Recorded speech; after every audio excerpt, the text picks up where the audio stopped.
The first time Emma saw Daniel, he was standing at the back of the small-town church, his hands tucked nervously in his pockets.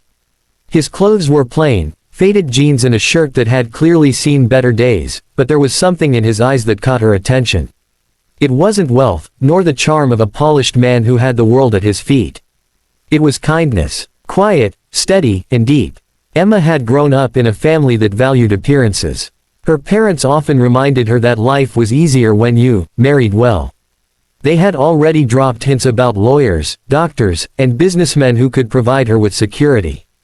But Emma had always believed in something more. To her, love was not about bank accounts or fancy cars, it was about the way someone made you feel, the way they looked at you as if you were the most important person in the world. Daniel made her feel exactly that. They met properly one afternoon when Emma was volunteering at the town's soup kitchen. Daniel was there too, serving food with quiet humility. While others laughed and chatted loudly, Daniel focused on each person in front of him, offering not just a meal but dignity. Emma noticed how he knelt to speak with a homeless man in a wheelchair, how he carried groceries for an elderly woman, and how he always smiled, even when no one seemed to notice. "You volunteer here often?" Emma asked him, after her shift ended. "Every week," Daniel said with a shrug, as though it were nothing. "It's the least I can do." From that moment on, their lives intertwined. Emma learned that Daniel lived in a small, run-down cabin on the edge of town. He worked odd jobs, fixing fences, hauling lumber, repairing broken engines. He never had much money, but he always had time for others. If a neighbor's roof leaked, Daniel patched it. If someone's car broke down, he showed up with his toolbox, even if it meant walking miles to get there. Emma's parents were horrified when they found out she was seeing him.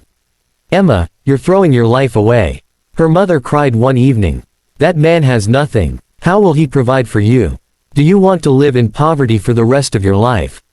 Emma's father was harsher. "You deserve better. Don't waste your youth on someone who can't even afford to buy you a decent ring." But Emma stood her ground. "He may not have money, but he has a heart bigger than anyone I've ever met. I'd rather be poor with him than rich and empty with someone else." Her parents called it foolishness. Emma called it love. When Daniel finally proposed, it wasn't in a fancy restaurant or with an expensive diamond.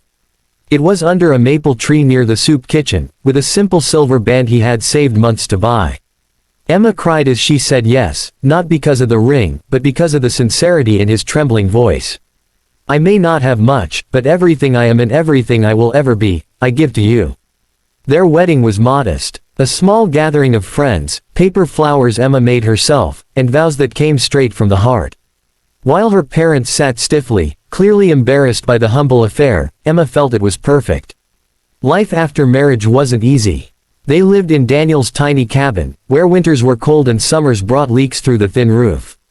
Money was always tight. Sometimes Emma worked double shifts at the library to make ends meet, while Daniel took whatever labor jobs he could find. Yet through it all, their laughter filled the cabin. They cooked simple meals together, danced barefoot on the wooden floor, and found joy in little things, watching the stars, planting a small garden, sharing a single cup of coffee on frosty mornings. One evening, as they sat on the porch watching the sunset, Emma sighed. "Do you ever wish things were easier?" Daniel looked at her carefully. "Easier, maybe. Different, no. Because if being rich meant not having this, I wouldn't trade it for the world." Emma smiled, her heart swelling. She never doubted her choice, though sometimes she wondered what life would be like if they had just a little more. What Emma didn't know, what no one knew, was that Daniel carried a secret. He wasn't just the poor handyman everyone assumed him to be. Beneath the modest clothes and quiet demeanor, Daniel was the heir to one of the largest fortunes in the state. His father had been a ruthless businessman, amassing billions through corporate empires. But Daniel had seen the emptiness of wealth firsthand, the greed, the arrogance, the broken families destroyed by power. When his father passed away, leaving him control of everything, Daniel walked away. He refused the boardrooms, the private jets, the endless parade of people who only saw him as a bank account. He wanted a life built not on money, but on authenticity. He wanted to know who would stand beside him if he had nothing.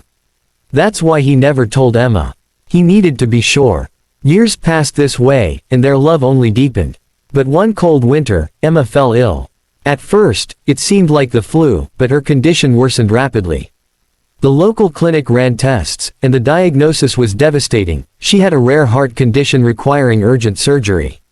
The cost, astronomical, far beyond anything they could ever hope to afford. Emma tried to hide her fear, but Daniel saw it in her eyes at night, when she thought he was asleep. He saw how she forced smiles during the day, how she whispered prayers when she thought no one heard. Daniel knew he couldn't stay silent any longer. One night, holding her frail hand in his, he whispered, "Emma, there's something I have to tell you. Something I should have told you long ago." Emma looked at him, confused. "I'm not who you think I am. The truth is, I'm not poor. I walked away from wealth because I wanted a life of love, not lies. But now, I can't stay silent, not when your life is at risk. I have the means to get you the best care in the world. I just need you to trust me."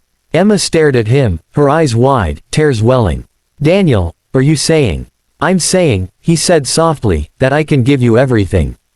But none of it matters to me, Emma. All that matters is you." The revelation shook her. She felt betrayed, confused, overwhelmed. All those years of struggle, all those nights worrying about bills, he could have ended them with a single word. And yet, as she looked at him, she understood. He hadn't lied out of malice, but out of longing for something real. "Because I needed to know," he said, his voice breaking. "I needed to know you loved me for me. And you did. You've given me the greatest gift, proof that love is stronger than wealth. You chose me, not my money." Emma's tears spilled freely. In that moment, she realized the depth of his love, the sacrifice he had made to find truth in a world where money so often corrupted hearts. The next morning, Daniel made calls Emma never imagined him capable of. Within hours, world-class doctors arrived. Within days, Emma was flown to a renowned hospital, where she underwent life-saving surgery. Daniel never left her side, holding her hand through every procedure, every sleepless night, every trembling step toward recovery. When she finally awoke, weak but alive, Daniel whispered through tears, "You are my miracle." News of Daniel's identity spread quickly. The town buzzed with shock, her parents nearly fainted, and the very people who once dismissed him now scrambled to treat him with reverence. But Daniel remained unchanged. He still volunteered at the soup kitchen, still fixed neighbors' roofs, still knelt to speak with the homeless. Only now, he had the power to do more. With Emma by his side, he used his fortune to build community centers, fund scholarships, and create shelters for those in need. Emma often reminded him, "We have been blessed, not to hoard, but to give." Years later, as they stood before a new children's hospital they had funded, Daniel wrapped his arm around her and whispered, this is what wealth is for.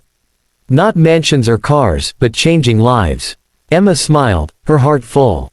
She realized then that love had not only saved her life, but had transformed their lives into a legacy of hope for others.